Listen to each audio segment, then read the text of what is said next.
Hello everyone तुम्हालोকক आमार channel knowledge of science स्वागतम जनाइছো। আজি এই ভিডিওটোত আমি তোমালোকৰ কাৰণে half yearly examination 2025 class 12 for Lakhimpur ডিস্ট্ৰিক্টৰ ইংলিশৰ কোশ্চেন পেপাৰখন লৈ আহিছো। যিসকলৰ ডিস্ট্ৰিক্টত হাফ ইয়াৰলি এক্সামিনেশন হোৱা নাই তোমালোকে এই কোশ্চেন পেপাৰখন সলভ কৰি যাবা আৰু ইয়াৰ পিডিএফটো মই কত দিম তোমালোকক ভিডিওতে কৈ দিম। সো তোমালোকে ভিডিওটো প্ৰথমৰ পৰা শেষলৈকে চাই যাবা আৰু ক্লাস 12 ফৰ কাৰণে আমাৰ এটা হোৱাটসঅ্যাপ গ্ৰুপ আছে, ডেসক্ৰিপচনৰ লিংক দি দিম, তাৰ পৰা তোমালোকে হোৱাটসঅ্যাপ গ্ৰুপটোত জয়েন হৈ লবা। আৰু হাফ ইয়াৰলি এক্সামৰ আমি বহুতো ভিডিও আপলোড কৰিলো, যদি কোনোবাই চোৱা নাই তোমালোকে আমাৰ চেনেলত গৈ চাব পাৰা, নতুবা মই ডেসক্ৰিপচনৰ লিংক দি দিম। তেনেহলে আজিৰ ভিডিওটো আমি স্টাৰ্ট কৰিছো। তো এক নম্বৰ কোশ্চেনত তোমালোকক পেছেজ দিয়া আছে, যত তোমালোকক 5 মাৰ্ক দিয়া আছে। তেনেহলে চোৱা কি কি কোশ্চেন দিয়া আছে। সো তোমালোকে পেছেজখন পঢ়িবা, পঢ়াৰ পিছত তোমালোকক ইয়াতে কোশ্চেন দিয়া আছে যে হোৱাট ভ্যালু শুড এডুকেশন টিচ apart from academic knowledge. B number दिया है what is the true purpose of education according to the passage।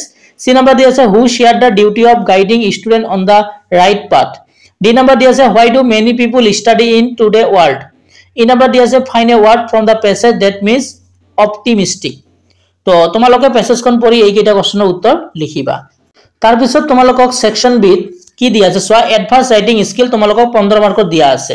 2 number কোশ্চেনটো দিয়া আছে Your school is organizing an educational trip of the National Science Center Delhi. As the General Secretary, write a notice informing the student of class 11 and 12 about it and inviting names of those who are interested. Give all the necessary details you are Rishabh বা ৰিধিমা। তো তোমালোকক 2 number কোশ্চেনটো তোমালোক কি কৈছে notice লিখিব কৈছে, ইয়াত তোমালোকক 5 মাৰ্ক আছে।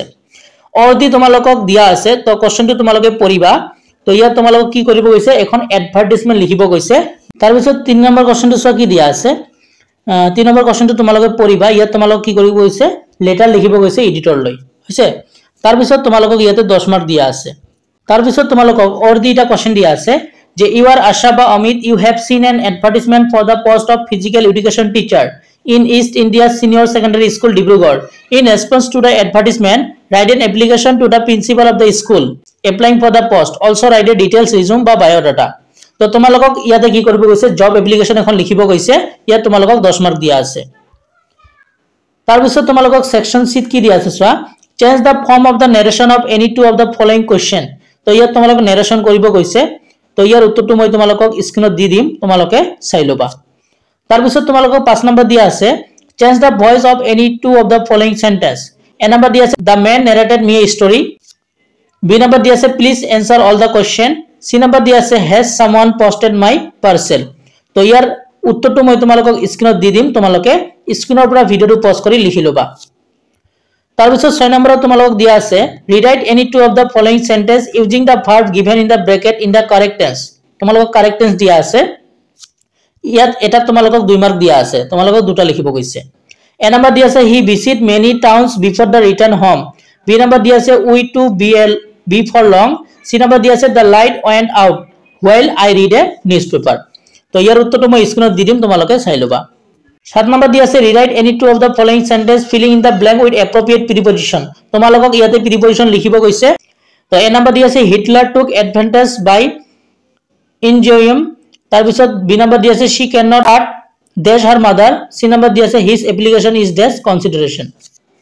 তাৰ পিছত নেক্সট 8 নম্বৰত তোমালোকক যিকোনো দুটা প্ৰশ্নৰ উত্তৰ লিখিব কৈছে। ইব তোমালোকৰ interrogative, simple sentence, positive degree, tag question ইব দিয়া আছে। সো ইয়াৰ উত্তৰটো মই স্ক্ৰিনত দি দিম, তোমালোকে চাই লবা। তাৰ পিছত তোমালোকক 9 নম্বৰৰ টেক্সটবুকৰ কোশ্চেন দিয়া আছে। তো তোমালোকক যিকোনো তিনিটা লিখিব কৈছে আৰু ইয়াত তোমালোকক এটাতে 2 মাৰ্ক দিয়া আছে। সো কোশ্চেনবোৰ কেনেকুৱা ধৰণৰ আহিছে তোমালোকে চাই লোৱা। তাৰ পিছত তোমালোকক 10 নম্বৰত যিকোনো দুটা প্ৰশ্নৰ উত্তৰ লিখিব কৈছে, এটা প্ৰশ্ন তোমালোকক 2 মাৰ্ক দিয়া আছে। তো কোশ্চেনবোৰ কি কি দিয়া আছে তোমালোকে চাই লোৱা যে where was the Hindu temple mentioned by Ranpuri located, what is the meaning of Sahib full name, where did Gandhi meet professional JV Kripani for the first time। তাৰ পিছত 11 নম্বৰটো কি দিয়া আছে চোৱা answer any one of the following question in 80 to 100 word। আৰু তোমালোকক ইয়াতে 5 মাৰ্ক দিয়া আছে। তো কেনেকুৱা ধৰণৰ কোশ্চেন আহিছে তোমালোকে চাই লোৱা। তাৰ পিছত 12 নম্বৰত দিয়া আছে answer any one of the following question in 18 to 100 word। তো 80 আৰু 100 ওয়াৰ্ডৰ ভিতৰত তোমালোকক এই কোশ্চেনটোৰ উত্তৰ লিখিব কৈছে। আৰু ইয়াত তোমালোক দুটা কোশ্চেন দিয়া আছে, তো এই দুটা কোশ্চেন তোমালোকে চাই লোৱা।